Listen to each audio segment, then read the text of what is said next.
Hello friends, स्वागत है आपका आज हमारे नए बैच में, जो कि हम वर्ग 2 का बैच लाए हैं। इसमें हम जो भी महत्वपूर्ण एमसीक्यू हैं वो सारे ही कवर कराएंगे। तो आज हम हिंदी की कुछ महत्वपूर्ण एमसीक्यू करेंगे, जिसकी आपको रोज़ 2 वीडियो अपलोड कर दी जाएगी, जिसके माध्यम से आप अपनी तैयारी और बेहतर बना सकें। तो जो यूनिट 1 है उसके हम एमसीक्यू स्टार्ट करते हैं, और अगर इसकी पीडीएफ आपको चाहिए है तो आप डिस्क्रिप्शन बॉक्स में आपको टेलीग्राम की लिंक मिल जाएगी, उससे आप ज्वाइन हो जाना ताकि आपको पीडीएफ वगैरह उस पर मिलती रहे। तो चलिए आज का सेशन हम स्टार्ट करते हैं। तो फ्रेंड्स, ये रहा हमारा आज का पहला क्वेश्चन। तो पहला क्वेश्चन है, निम्नलिखित में से कौन सी भाषा बौद्ध ग्रंथों की प्रमुख भाषा मानी जाती है? ऑप्शन नंबर पहला है सौरसेनी, दूसरा है पाली, तीसरा है अर्धमागधी या चौथा है अपभ्रंश। तो इसका आंसर जल्दी से कमेंट में बताइए। तो जो बौद्ध ग्रंथों की प्रमुख भाषा मानी जाती है वो कौन सी है?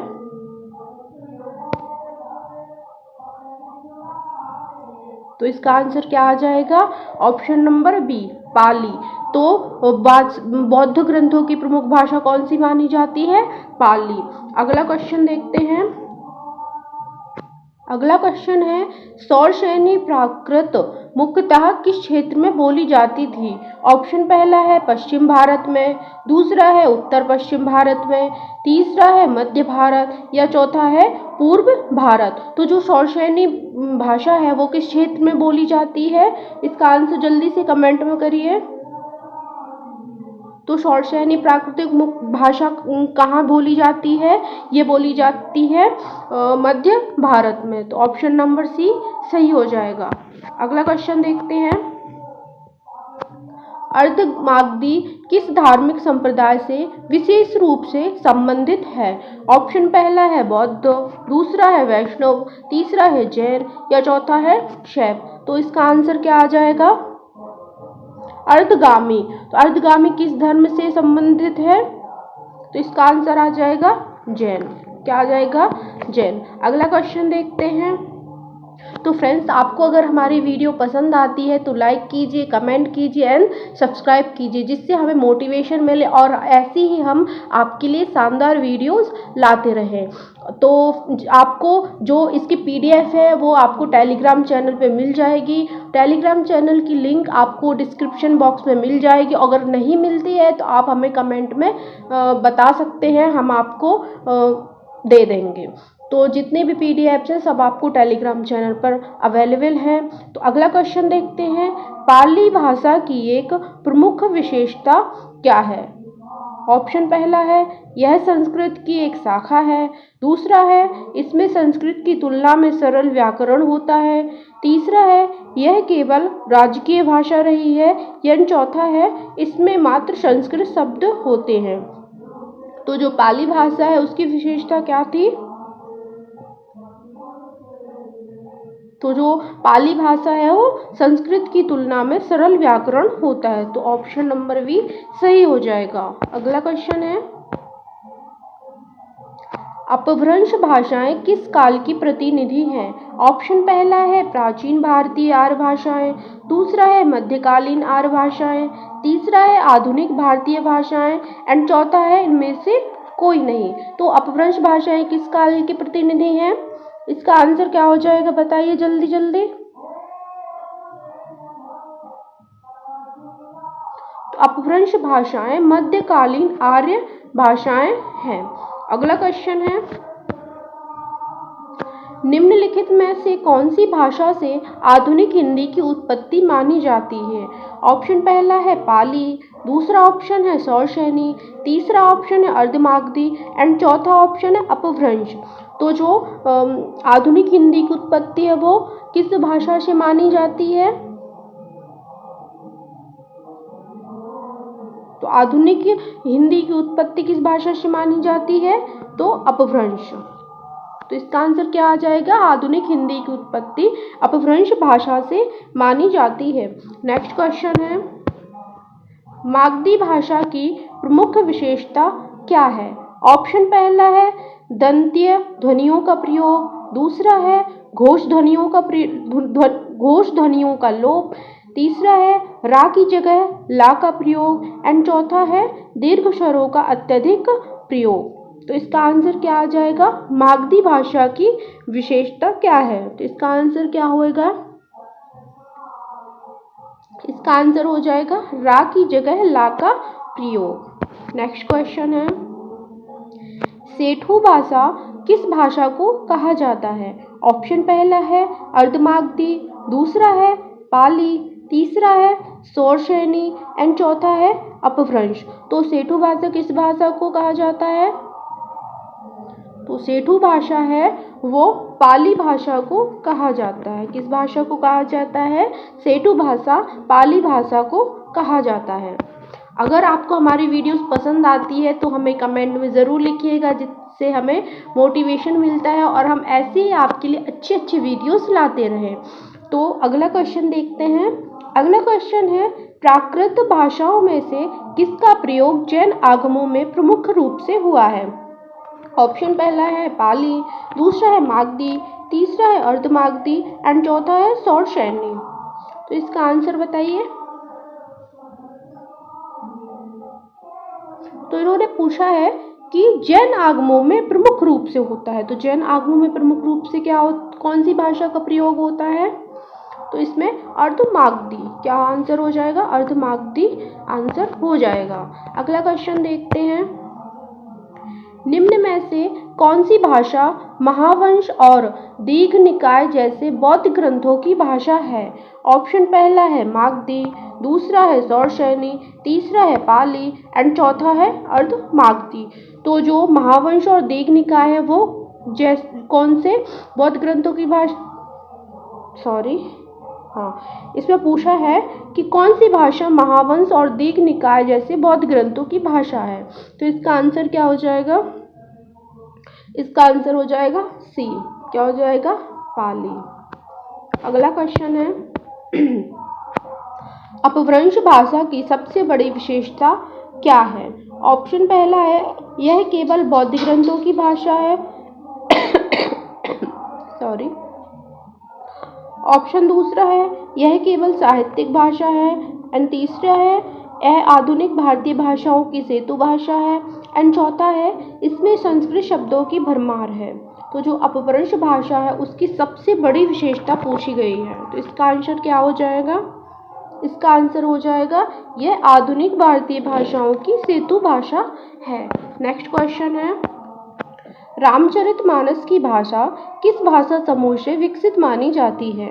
ऑप्शन पहला है सौरसेनी, दूसरा है अर्धमागधी, तीसरा है पाली, एंड चौथा है अपभ्रंश। तो जो रामचरितमानस है इसकी भाषा किस भाषा समूह से विकसित है? तो इसका आंसर क्या हो जाएगा? अपभ्रंश। रामचरितमानस अपभ्रंश भाषा समूह से विकसित मानी जाती है।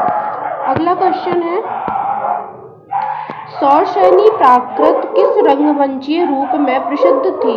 ऑप्शन पहला है नीति साहित्य, दूसरा है जैन आगम, तीसरा है नाटकों की संवाद भाषा, एंड चौथा है बौद्ध ग्रंथ। तो इसका आंसर क्या होगा? इसका आंसर होगा नाटकों की संवाद भाषा।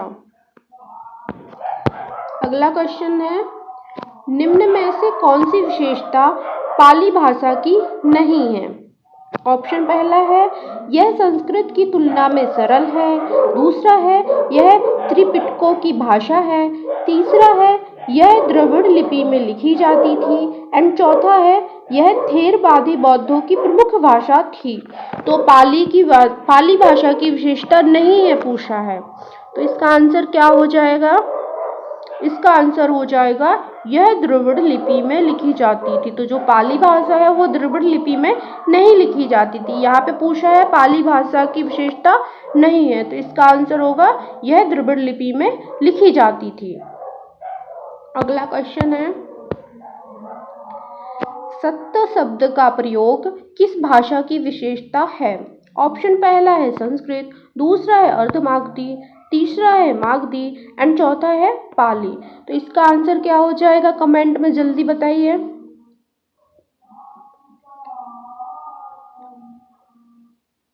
तो इसका आंसर हो जाएगा पाली। सत्य शब्द का प्रयोग पाली भाषा की विशेषता है। अगला क्वेश्चन है, अपभ्रंश का शाब्दिक अर्थ क्या है? ऑप्शन पहला है शुद्ध भाषा, दूसरा है विद्वानों की भाषा, तीसरा है विकृत या बदली हुई भाषा, चौथा है धार्मिक भाषा। तो अपभ्रंश का शाब्दिक अर्थ क्या है? तो इसका आंसर हो जाएगा विकृत या बदली हुई भाषा। अगला क्वेश्चन है, किस प्राकृत भाषा में शा ध्वनि के स्थान पर हा का प्रयोग होता है? ऑप्शन पहला है पाली, दूसरा है मागधी, तीसरा है अर्धमागधी एंड चौथा है शौरसेनी। तो इसका आंसर क्या हो जाएगा? इसका आंसर हो जाएगा बी ऑप्शन सही हो जाएगा। इसका आंसर हो जाएगा मागधी। अगला क्वेश्चन है, तो फ्रेंड्स आपको अगर हमारी वीडियो पसंद आती है तो लाइक कीजिए, कमेंट कीजिए एंड सब्सक्राइब कीजिए। और अगर आपको पीडीएफ चाहिए तो आपको पीडीएफ टेलीग्राम चैनल पर मिल जाएगी। आपको टेलीग्राम चैनल की लिंक डिस्क्रिप्शन बॉक्स में मिल जाएगी, तो आप वहां से ज्वाइन कर सकते हैं। और हमारी वीडियो को ज़्यादा से ज़्यादा शेयर कीजिए ताकि और बच्चे भी इस वीडियो का लाभ ले सकें। तो अगला क्वेश्चन देखते हैं, अपभ्रंश भाषा का प्रमुख कवि कौन माना जाता है? ऑप्शन पहला है भवभूति, दूसरा है कालिदास, तीसरा है हेमचंद्र एंड चौथा है सरहपा। तो अपभ्रंश भाषा का प्रमुख कवि कौन माना जाता है? इसका आंसर हो जाएगा सी हेमचंद्र। अपभ्रंश भाषा का प्रमुख कवि कौन माना जाता है? तो हेमचंद्र माना जाता है। अगला क्वेश्चन है, निम्न में से किस प्राकृत रूप का उपयोग नाट्य शास्त्र के संवादों में अत्यंत प्रचलित रूप में हुआ, जिसे मध्य भारतीय क्षेत्रीय बोली का शुद्धतम प्रतिनिधि भी माना गया है?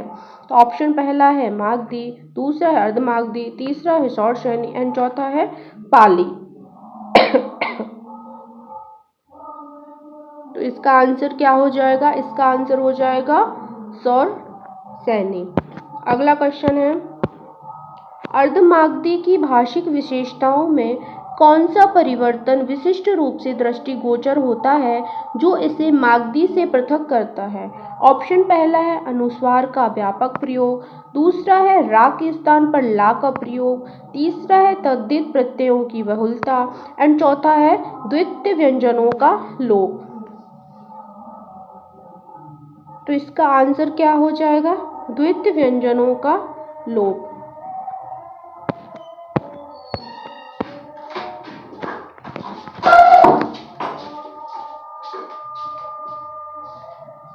अगला क्वेश्चन है, पाली भाषा को लेकर निम्नलिखित में से कौन सा कथन निरपेक्ष रूप से सत्य नहीं है?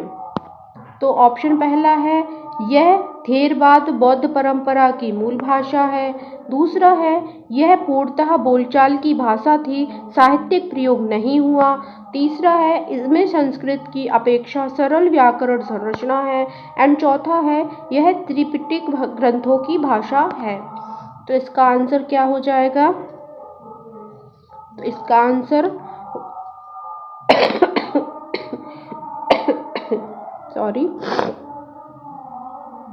इसका आंसर हो जाएगा यह पूर्णतः बोलचाल की भाषा थी, साहित्यिक प्रयोग नहीं हुआ है। तो जो पाली भाषा है, तो पाली भाषा का प्रयोग कहाँ हुआ है? बौद्ध साहित्य में। तो पाली भाषा का प्रयोग बौद्ध साहित्य में व्यापक रूप से हुआ है और पाली भाषा केवल बोलचाल की भाषा नहीं थी। ठीक है, तो अगला क्वेश्चन देखते हैं। अगला क्वेश्चन है, निम्न में से किस प्राकृत भाषा में शा, शा और शा तीनों ध्वनियाँ समान रूप से हा में परिवर्तित हो जाती हैं, जो इसकी एक महत्वपूर्ण ध्वन्यात्मक विशेषता है? तो ऑप्शन पहला है अर्धमागधी, दूसरा है मागधी, तीसरा है शौरसेनी एंड चौथा है अपभ्रंश। तो इसका आंसर क्या हो जाएगा? इसका आंसर हो जाएगा मागधी। अगला क्वेश्चन है, अपभ्रंश को लेकर कौन सा कथन संदिग्ध रूप से भ्रामक भ्रमकारक हो सकता है। ऑप्शन पहला है यह संस्कृत का प्रत्यक्ष अपभ्रष्ट रूप है।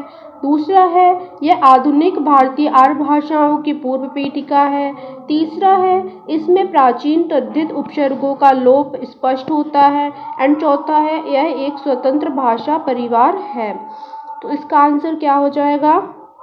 इसका आंसर हो जाएगा यह एक स्वतंत्र भाषा परिवार है। अगला क्वेश्चन है मागधी प्राकृत का वह कौन सा व्याकरणिक गुण है जो इसे अन्य प्राकृतों से पृथक करता है? ऑप्शन पहला है कर्ता कर्म भेद का भाव। दूसरा है परसर्गों का विस्मरण। तीसरा है रा की ध्वनि का ला में परिवर्तन। एंड चौथा है द्वितीय विभक्ति का लोप। तो इसका आंसर क्या हो जाएगा? रा की ध्वनि का ला में परिवर्तन। अगला क्वेश्चन है निम्नलिखित युग्मों में से कौन सा भाषिक विकास का सही क्रम प्रस्तुत करता है? ऑप्शन पहला है संस्कृत अपभ्रंश या पाली। दूसरा है अर्धमागधी मागधी शौरसैनी। तीसरा है संस्कृत प्राकृत अपभ्रंश। एंड चौथा है पाली संस्कृत अपभ्रंश। तो इसका आंसर क्या हो जाएगा? इसमें अपन को सही क्रम देखना है, तो बताएं जल्दी। तो इसका आंसर हो जाएगा option number C Sanskrit Prakrit और अपभ्रंश। अगला क्वेश्चन है निम्न में से किस भाषा में पाणिनि द्वारा वर्णित व्याकरणिक नियमों का न्यूनतम प्रभाव दृष्टिगोचर होता है? ऑप्शन पहला है शौरसैनी। दूसरा है संस्कृत। तीसरा है अपभ्रंश। एंड चौथा है पाली।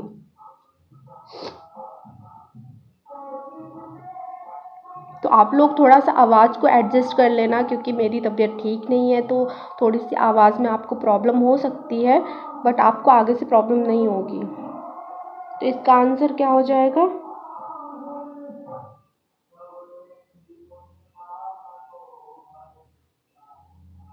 इसका आंसर हो जाएगा अपभ्रंश। अगला क्वेश्चन है निम्नलिखित में से कौन सी भाषा मूल प्राकृत नहीं मानी जाती बल्कि विकास के अंतिम चरण में आई एक साहित्यिक भाषा है? ऑप्शन पहला है शौरसैनी। दूसरा है पाली। तीसरा है मागधी। एंड चौथा है अपभ्रंश। तो इसका आंसर क्या हो जाएगा? इसका आंसर हो जाएगा अपभ्रंश। अगला क्वेश्चन है प्राकृत भाषाओं में सर्वनाम एषः का रूप किस प्रकार विकृत होकर अपभ्रंश में रूपांतरित होता है? ऑप्शन पहला है एशो। दूसरा है एश। तीसरा यह। एंड चौथा है ओशो। तो इसका आंसर हो जाएगा एशो। क्या हो जाएगा? एशो। अगला क्वेश्चन देखते हैं सेतु भाषा की संज्ञा प्राप्त भाषा का प्रयोग मुख्यतः किस उद्देश्य से हुआ था? ऑप्शन पहला है संस्कृत और द्रविड़ भाषाओं के बीच संबंध स्थापित करने हेतु। दूसरा है संस्कृत और आधुनिक आर्य भाषाओं के मध्य संक्रमण दिखाने हेतु। तीसरा है अपभ्रंश और हिंदी के मध्य रूप निर्धारण हेतु। एंड चौथा है बौद्ध और जैन मतों के संयुक्त ग्रंथों में। तो इसका आंसर क्या आ जाएगा? सेतु भाषा की संज्ञा प्राप्त भाषा का प्रयोग किस उद्देश्य, इसमें उद्देश्य पूछा गया है, तो इसका आंसर क्या होगा? इसका आंसर हो जाएगा संस्कृत और आधुनिक आर्य भाषाओं के मध्य संक्रमण दिखाने हेतु। अगला क्वेश्चन देखते हैं निम्नलिखित में से किस भाषा में तत्सम शब्दों का अत्यल्प प्रयोग तथा तद्भव और देशज शब्दों की प्रधानता मिलती है जो उसकी मौलिकता को दर्शाता है? ऑप्शन पहला है पाली। दूसरा है संस्कृत। तीसरा है शौरसैनी। एंड चौथा है अपभ्रंश। तो इसका आंसर क्या आ जाएगा? अपभ्रंश। तो फ्रेंड्स, अगर आपको हमारी वीडियो पसंद आती है तो लाइक कीजिए, कमेंट कीजिए एंड सब्सक्राइब कीजिए। और ऐसी ही वीडियो के लिए आप लोग ज़्यादा से ज़्यादा शेयर कीजिए ताकि और बच्चे हमारी वीडियो से जुड़ सकें और सब लोग इस वीडियो का लाभ ले सकें। और अगर आपको PDF चाहिए है तो PDF हमारे टेलीग्राम चैनल पर मिल जाएगी। आपको टेलीग्राम चैनल की लिंक हमारे डिस्क्रिप्शन बॉक्स में मिल जाएगी, तो वहाँ से आप लोग जल्दी से जल्दी ज्वाइन कर लेना ताकि आपको सारे PDF अवेलेबल हो पाए। तो अगला क्वेश्चन देखते हैं। अर्धमागधी भाषा में निम्नलिखित में से कौन सा ध्वन्यात्मक लक्षण परिलक्षित होता है? ऑप्शन पहला है श और सा के स्थान पर हा का प्रयोग, दूसरा है संयुक्त व्यंजनों का विसर्जन, तीसरा है अनुनासिक ध्वनियों का विलोपन एंड चौथा है स्वर संधियों का उच्चतम प्रयोग। तो इसका आंसर क्या होगा? इसका आंसर हो जाएगा संयुक्त व्यंजनों का विसर्जन। अगला क्वेश्चन देखते हैं। पाली भाषा के संदर्भ में यह कथन किस सीमा तक सत्य है कि पाली संस्कृत का जनभाषा रूप है जो त्रिपिटकों की संरचना हेतु प्रयुक्त हुई? ऑप्शन पहला है पूर्णतः सत्य, दूसरा है अंशतः सत्य, पाली और संस्कृत समानांतर रूप से विकसित हुई, तीसरा है असत्य, पाली संस्कृत की ही परिवर्तित रूप है एंड चौथा है भ्रामात्मक, पाली केवल अनुकरणीय भाषा है। तो इसका आंसर जल्दी बताइए। तो इसका आंसर हो जाएगा पूर्णतः सत्य। अगला क्वेश्चन है। प्राकृतों से अपभ्रंश की ओर भाषिक संक्रमण में निम्नलिखित में से कौन सी प्रवृत्ति प्रमुख रूप से देखी जाती है? ऑप्शन पहला है व्याकरणिक जटिलता की वृद्धि, दूसरा है रूप परिवर्तन की नियमितता, तीसरा है शब्द संपदा में परिनिष्ठता एंड चौथा है सरलता, लोक प्रचलन और ध्वनि सरलीकरण। तो इसका आंसर क्या होगा? इसका आंसर हो जाएगा सरलता, लोक प्रचलन और ध्वनि सरलीकरण। अगला क्वेश्चन है। मागधी प्राकृत के संबंध में निम्न कथनों में से कौन सा यथोचित नहीं है? ऑप्शन पहला है इसमें रा का प्रयोग ला के रूप में होता है, दूसरा है यह बिहार क्षेत्र में प्रचलित थी, तीसरा है यह जैन आगमों की मुख्य भाषा थी एंड चौथा है इसमें घोष ध्वनियों की अधिकता है। तो इसका आंसर क्या हो जाएगा? यह जैन आगमों की मुख्य भाषा थी। तो मागधी कौन सी? तो यह जैन आगमों की मुख्य भाषा थी। तो जैन आगम की भाषा मुख्यतः कौन है? अर्ध मागधी है ना। इसमें पूछा है यथोचित नहीं है तो ये आ जाएगा क्योंकि जैन आगमों की जो भाषा है वो कौन सी थी? अर्ध मागधी थी। अगला क्वेश्चन देखते हैं। अपभ्रंश साहित्य में प्रमुख रूप से किस प्रकार की काव्य रचनाएं प्राप्त होती हैं? ऑप्शन पहला है वर्णनात्मक एवं वैदिक ऋचाएं, दूसरा है गाथा शैली की पद्यात्मक रचनाएं, तीसरा है शास्त्रीय नाटक कृतियां एंड चौथा है केवल धार्मिक उपदेश। तो उसका आंसर क्या आ जाएगा? इसका आंसर आ जाएगा गाथा शैली की पद्यात्मक रचनाएं। अगला क्वेश्चन है। भट्टी काव्य जैसे ग्रंथ में प्रयुक्त भाषा किसका मिश्रण है? ऑप्शन पहला है पाली और संस्कृत, दूसरा है संस्कृत और शौरसेनी, तीसरा है संस्कृत और प्राकृत, चौथा है अपभ्रंश। तो भट्टी काव्य किस किस का मिश्रण है? पाली और संस्कृत का है, या फिर संस्कृत और शौरसेनी का है, या फिर संस्कृत और प्राकृत का है, या फिर अपभ्रंश का है। तो इसका आंसर क्या हो जाएगा? इसका आंसर हो जाएगा संस्कृत और प्राकृत। ये बहुत ही ज़्यादा मोस्ट इम्पॉर्टेंट क्वेश्चन है। ये 100% आपके किसी न किसी शिफ्ट में पूछा ही जाएगा, तो इसको आप लोग जितने स्टार हो सके उतने लगा लीजिए क्योंकि ये ज़रूर पूछा जाएगा। अगला क्वेश्चन है। निम्न में से कौन सा युग में असंगत है? ऑप्शन पहला है पाली बौद्ध धर्म, दूसरा है अर्धमागधी जैन धर्म, तीसरा है मागधी पाणिनि का अष्टाध्यायी एंड चौथा है शौरसेनी संस्कृत नाटकों के संवाद। तो इसमें असंगत युग में देखना है। तो इसका आंसर क्या हो जाएगा? इसका आंसर हो जाएगा मागधी पाणिनि का अष्टाध्यायी, क्योंकि पाली का बौद्ध धर्म होता है, अर्धमागधी जैन धर्म में होता है और शौरसेनी संस्कृत नाटकों के संवाद में। तो इसका आंसर आ जाएगा मागधी पाणिनि का अष्टाध्यायी। अगला क्वेश्चन है अपभ्रंश भाषा में सामान्यतः कौन सा व्याकरणिक परिवर्तन मिलता है? ऑप्शन पहला है बहुवचन रूपों का विलोपन, दूसरा है क्रियापदों में धातु का लोप, तीसरा है प्राह स्वर संधि का विघटन एंड चौथा है अव्ययों का अति प्रयोग।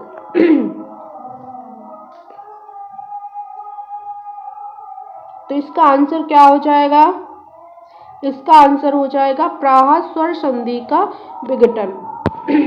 अगला क्वेश्चन है निम्नलिखित में से कौन सी भाषा के संदर्भ में सत्य जैसे शब्द का प्रयोग करती है? ऑप्शन पहला है मागधी, दूसरा है अर्धमागधी, तीसरा है पाली एंड चौथा है शौरसेनी। तो इसका आंसर क्या हो जाएगा? इसका आंसर हो जाएगा पाली। क्या हो जाएगा इसका आंसर? पाली। अगला क्वेश्चन है निम्नलिखित में से कौन सा कथन पाली भाषा के विषय में अशुद्ध है? ऑप्शन पहला है यह थेरवादी बौद्ध परंपरा से जुड़ी है, दूसरा है इसमें शा के स्थान पर सा का प्रयोग होता है, तीसरा है यह मुख्यतः दक्षिण भारत में प्रयुक्त भाषा थी एंड चौथा है पाली त्रिपिटकों की भाषा मानी जाती है। तो इसका आंसर क्या हो जाएगा? तो इसका आंसर हो जाएगा यह मुख्यतः दक्षिण भारत में प्रयुक्त भाषा थी। तो पाली का प्रचार मुख्यतः उत्तर भारत और श्रीलंका और दक्षिण भारत पूर्व एशिया में हुआ था। तो पाली का प्रचार कहाँ पे हुआ था? उत्तर भारत श्रीलंका और दक्षिण पूर्व एशिया में हुआ था। अगला क्वेश्चन है अपभ्रंश शब्द का प्रयोग मूलतः किस अर्थ में हुआ करता था? ऑप्शन पहला है संस्कृत से पृथक स्वतंत्र भाषा, दूसरा है भाषा के अनुशासित रूप, तीसरा है शुद्ध और प्राचीन भाषा एंड चौथा है व्याकरणिक दृष्टि से भ्रष्ट या परिवर्तित भाषा। तो इसका आंसर क्या हो जाएगा? इसका आंसर हो जाएगा व्याकरणिक दृष्टि से भ्रष्ट या परिवर्तित भाषा। तो फ्रेंड्स अगर आपको हमारी वीडियो पसंद आती है तो लाइक कीजिए, कमेंट कीजिए एंड सब्सक्राइब कीजिए और ज़्यादा से ज़्यादा शेयर कीजिए ताकि और बच्चे हमारे इस वीडियो से जुड़ पाएँ और अपनी तैयारी और बेहतर बना सकें। अगर फ्रेंड्स आपको हमारे PDF चाहिए है तो हमारे टेलीग्राम चैनल से जुड़ जाइए। टेलीग्राम चैनल की लिंक हमारे डिस्क्रिप्शन बॉक्स में मिल जाएगी, तो आप वहां से ज्वाइन कर लेना। और अगर हमारी वीडियो पसंद आती है तो हमें कमेंट में ज़रूर बताइएगा, जिससे हमें मोटिवेशन मिलेगा और ऐसे ही हम आपके लिए अच्छी अच्छी वीडियोस लाते रहेंगे जो आपके एग्ज़ाम के लिए बहुत ही इम्पोर्टेंट होने वाली है। क्योंकि हम जो भी क्वेश्चन लाते हैं ऐसे लाते हैं कि एज ए पेपर में आ जाएं, क्योंकि हमने महिला सुपरवाइज़र का भी तैयारी करवाया है। तो जो क्वेश्चन हमने करवाए हैं एज इट पेपर में आया है। हमने कुछ बच्चों से पूछा है तो उन्होंने हमें बताया कि मैम जो आपने पढ़ाया बिल्कुल सेम क्वेश्चन हमें पेपर में देखने को मिला है। तो जैसे सुपरवाइज़र में सेम क्वेश्चन मिले थे वैसे ही हम आपके लिए वर्ग 2 के लिए आपके लिए क्वेश्चन तैयार करके लाए हैं। ये हम बहुत ही रिसर्च करके लाते हैं जो कि आपके पेपर में ज़रूर आते हैं। तो अगला क्वेश्चन देखते हैं। शौरसेनी प्राकृत की एक विशेषता यह है कि उसमें ऑप्शन पहला है रा ध्वनि का ला में परिवर्तन होता है, दूसरा है शा और शा का प्रयोग हा के स्थान पर होता है, तीसरा है संस्कृत व्याकरण की छाया नहीं मिलती है एंड चौथा है यह नाटकों में मध्यवर्ती पात्रों की भाषा थी। तो इसका आंसर क्या होगा? इसका आंसर होगा यह नाटकों में मध्यवर्ती पात्रों की भाषा थी।